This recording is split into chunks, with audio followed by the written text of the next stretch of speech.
இன்றைக்கான தேவனுடைய வார்த்தை உயிரடையும்.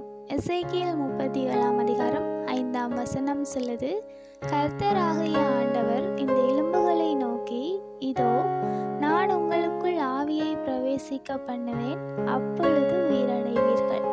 தேவன் எலும்புகளை பார்த்து சொல்லுகிறார், நான் உங்களுக்கு ஆவியை பிரவேசிக்க பண்ணுவேன், நீங்கள் உயிரடைவீர்கள் என்று. அவர் ஒரு மனிதனுக்கு சொல்லவில்லை, எலும்புகளுக்கு சொல்லுகிறார்.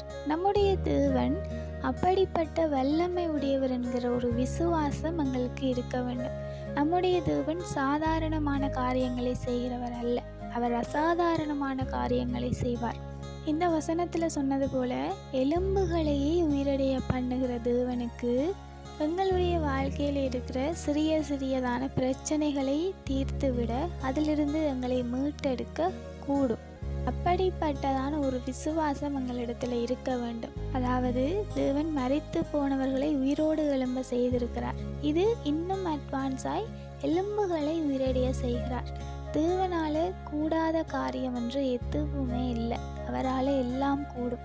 அப்படிப்பட்டதான ஒரு விசுவாசம் எங்களிடத்தில் இருக்க வேண்டும். தேவன் இழந்தவைகளையும் மரித்து போனவைகளையும் மறுபடியும் உயிரடைய செய்ய போதுமானவராக இருக்கிறார்.